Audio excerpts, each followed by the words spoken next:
Welcome to class dear student र आजको यस क्लासमा हामीले क्लास 10 अप्सनल म्याथमेटिक्सको कोअर्डिनेट ज्योमेट्री अन्तर्गत रहेर सर्कल च्याप्टर स्टार्ट गर्नेछौँ र सर्कल च्याप्टर चाहिँ most important chapter in optional mathematics भनेर पनि कन्सिडर गर्न सकिन्छ। ओभरअल कोअर्डिनेट ज्योमेट्रीदेखि हामीलाई टोटल 15 मार्क्ससम्मको क्वेसनहरू सोधिने गरेको छ र सर्कलदेखि क्वेसन नम्बर 31 चाहिँ लगभग फिक्स क्वेसन नै भन्न सकिन्छ हामीले। We need to practice around 15 questions, 15 different types of question, and we can solve the question number 31 question easily, right? So हामी question start गर्दाखेरि के भनेको छ भन्दा we need to find the equation of the circle passing through the point 2, 3 and 5, 4 and it passes through the center, which equation is 2x plus 3y minus 7 equals to 0, right? This is the question. र हामीलाई चाहिँ के दियो क्वेशनले भन्दाखेरि एउटा circle छ, okay? This is our circle and सर्कलको passing point दिएको छ, एउटा पोइन्ट 2, 3 दिएको छ र अर्को पोइन्ट चाहिँ कति दिएको छ 5, 4 भनेर यसरी दिएको छ, राइट? र यसको सर्कलको सेन्टर पोइन्ट देखि एउटा लाइन पास भएको छ, okay? This is our circle and this is our centre of the circle र यसदेखि एउटा लाइन पास भएको छ, स्ट्रेट लाइन पास भएको छ जसको equation is 2x plus 3y minus 7 equals to 0, okay? This is the situation, this is the condition and we need to find the equation of the circle. यो सर्कलको equation के हुन्छ at that situation, at that condition भनेर चाहिँ हामीलाई क्वेसनले सोधिरहेको छ, okay? So हामीले यो क्वेसन सल्भ गर्नको लागि बेसिक आइडिया के बुझ्नुपर्छ रिगार्डिङ सर्कल भन्दा सर्कलको इक्वेसन के हुन्छ त? What is the equation of the circle?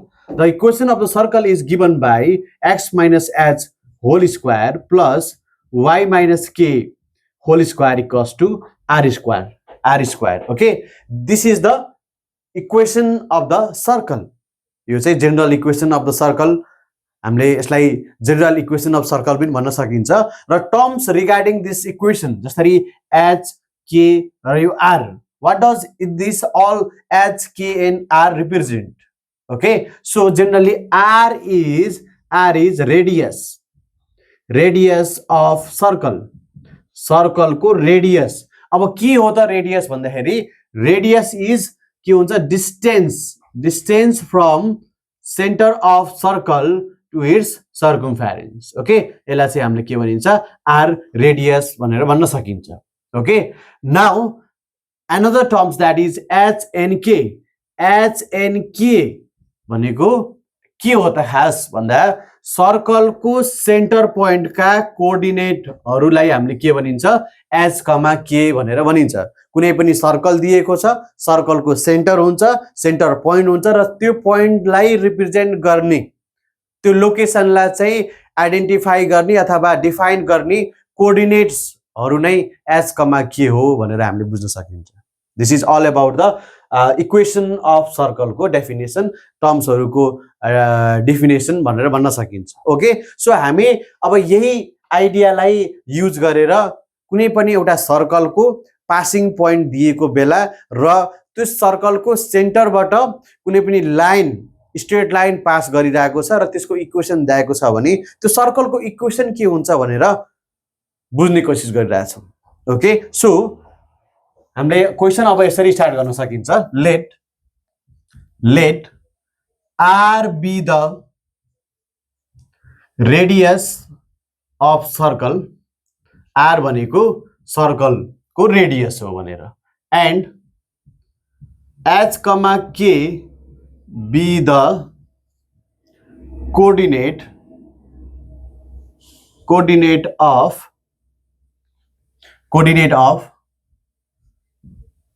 center point of circle, okay? h and k भनेका कोअर्डिनेट हुन् कसका सेन्ट्रल पोइन्ट अफ द सर्कलको, ओके? नेक्स्ट अब के लेख्न सकिन्छ भन्दाखेरि अब यो तपाईको सेन्टर लाइन देखि पास भएको इक्वेसन के छ 2x plus 3y minus 7 equals to 0, Okay, since it's passing through point h comma k, so equation become के हुन्छ 2h plus 3k minus 7 equals to 0 will be our equation. Okay, यो चाहिँ के छ equation हुन्छ भनेर इक्वेसन 1 हामीले consider गर्न सकिन्छ. Okay, so equation of circle के छ भन्दा x minus h whole square plus y minus k whole square equals to r square is the equation of circle. It is a equation of circle. यो सर्कलको के हुन्छ equation हो.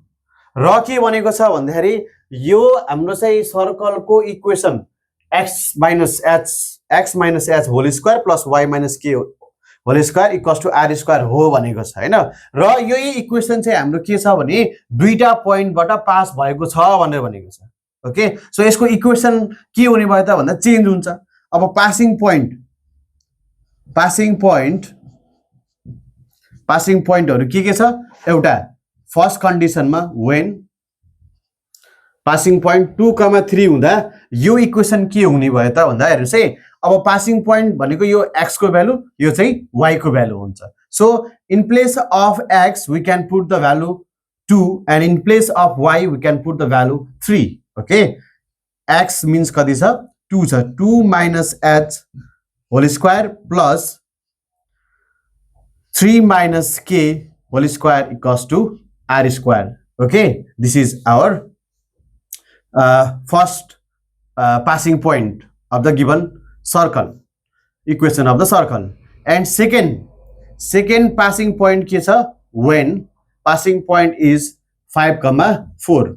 जब चाहिँ passing point चाहिँ के छ यो इक्वेसन चाहिँ अर्को पोइन्टदेखि पास हुन्छ एट दैट टाइम यो सर्कलको इक्वेसन के हुन्छ त भन्दा हाम्रो x को सट्टामा कति लेख्न सकिन्छ 5 minus h square plus 4 minus k square equals to r square.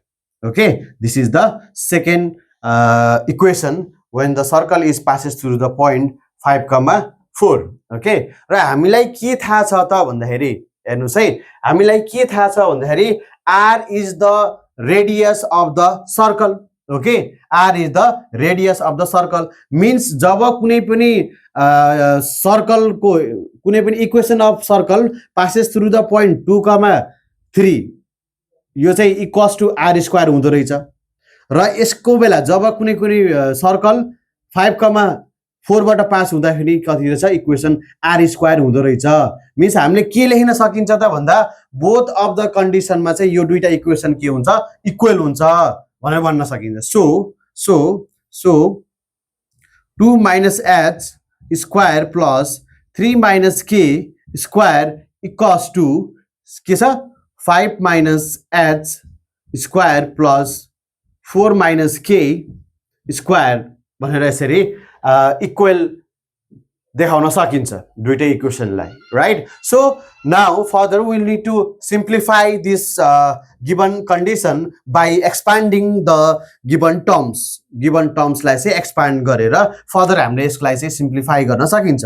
So we have the formula a minus b whole square equals to a square minus 2ab plus b square. Okay, हामीसँग a minus b को whole square equals to a square minus 2ab plus b square को formula छ. So के छ हाम्रो 2 square minus 2h plus h square. Likewise, similarly 3 square minus 2 3 dot k plus k square equals to 5 square minus 2 5 dot h plus h square plus 4 square minus 2 4 dot k plus k square is the expanding form of this two equation, right? So we can cancel the like term h square, k square.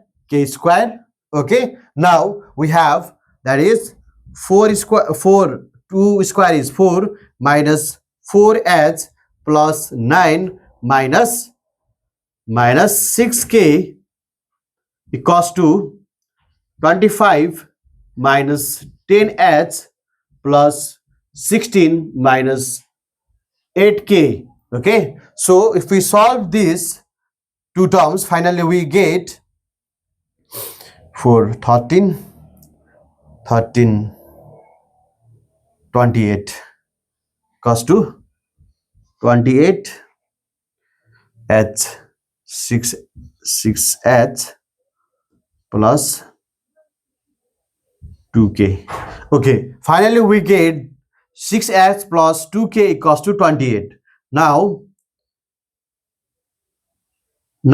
we can solve this. 3h plus k equals to 14. Okay, we take 2 common from these two terms, and this 2 is divided, 28 is divided by 2, so is 14. So this is our second condition. Okay, second condition. So further we need to identify the value of h and k.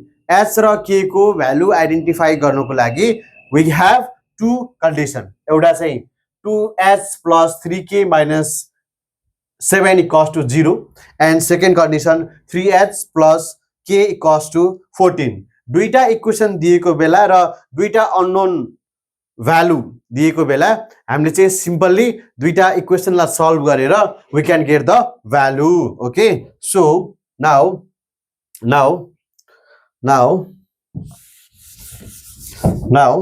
solving equation 1 and 2. Equation 1 and 2 लाई चाहिँ solve गर्दाखेरि, so we can simply write equation 1 is a 2h equals to 7 minus 3k. Okay, and h equals to or simply we can write. Okay, now we are going to solve these two equations to get the value of h and k. Okay, we can find the value of h and k by this, with the help of these two equation. दुईटा equation को help ले h र k को value find out गर्न सकिन्छ, right? So equation second लियौं भने हामीले k equals to 14 minus 3k यसरी लेख्न सकिन्छ, 3h. Okay, and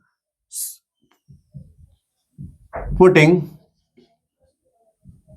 value of k in equation first मा value of k put गर्न सकिन्छ, 2h plus 3 into 14 minus 3h minus 7 equals to 0. Okay, so 2h plus 42 minus 9h minus 7 equals to 0. Okay, so minus 7h plus 35 equals to 0, minus 7h equals to minus 35, and h equals to plus minus cancel, h equals to say 35 divided by 7, that is 5. h को value चाहिँ कति आएको छ? as the value of h is 5. So next step भनेको हाम्रो चाहिँ के छ? to get the value of k. So k भनेको कति कसरी के छ? k equals to 14 minus 3, h को सट्टामा कति लेख्न सकिन्छ? 5. So k equals to 14 minus 15, k equals to minus 1. Okay, so from here we get the value of h and k equals to 5 and minus 1. Okay, 5 र minus 1 चाहिँ k र h को value आएको छ. नेक्स्ट अझै हाम्रो चाहिँ के छ? इक्वेसन सल्भ भएको छैन है. अझै हाम्रो चाहिँ के छ? इक्वेसन सल्भ भएको छैन. अब हेर्नुस् त, अब यो तपाईको चाहिँ सेन्टर पोइन्ट पनि थाहा भयो र यो पोइन्ट तपाईको चाहिँ सर्कमफेरेन्समा सर्कलमा पर्ने पोइन्ट पनि थाहा छ. सो रेडियस यो r को भ्यालु चाहिँ फाइन्ड आउट गर्नुपर्ने हुन्छ है. सो r को भ्यालु हामीले चाहिँ फाइन्ड आउट गर्नको लागि हामीसँग के छ? हामीसँग टर्म्स छ. To get the value of r we have equation x minus h whole square plus y minus k whole square equals to r square. Okay, this is generally a distance formula पनि भनेर भन्न सकिन्छ. x भनेको के छ? यो 5 5 minus h को value कति आयो 5 स्क्वायर प्लस y को भ्यालु कति छ 4 माइनस k को भ्यालु कति छ -1 square equals to r square 5 0 and plus that is 5 okay 5 square equals to r square यहाँदेखि हाम्रो चाहिँ के लेख्न सकिन्छ r को भ्यालु चाहिँ 5 आएको छ भनेर लेख्न सकिन्छ finally we get the value of r also r को भ्यालु पनि कति छ 5 आइसकेको छ है अझै हाम्रो चाहिँ इक्वेसन अफ सर्कल चाहिँ आएको छैन मीन्स सो यो सर्कलको इक्वेसन चाहिँ अझै हामीले एक्ज्याक्टली फाइन्ड आउट गरेको छैनौं र इक्वेसन फाइन्ड आउट गर्नको लागि जनरली अब last step okay last step रहेको छ to get the equation of the given circle we have equation के छ हामीसँग formula x - h whole square plus y - k square equals to r square okay we have the equation of the circle when the center of circle अब हामीसँग centre of circle h, k equals to 5, -1 छ र radius r equals to 5 छ 5 unit okay 5 unit छ भने easily हामीले चाहिँ के छ सर्कलको इक्वेसन फाइन्ड आउट गर्न सकिन्छ by this equation so x - h को सट्टामा कति 5 square plus y - k is -1 square equals to 5 square okay so यसको जनरल अब एक्सपान्ड गर्न सकिन्छ है x square -2.x plus 5 square plus y square -2.y -1 plus -1 square equals to 25 okay so x square -10x plus 25 plus y square minus plus 2y plus 1 equals to 25 okay 25 cancel finally we have the equation x square plus y square minus 10x plus 2y plus 1 equals to 0 okay this is the required equation of the given condition given condition को चाहिँ equation के रहेछ x square plus y square minus 10x plus 2y plus 1 equals to 0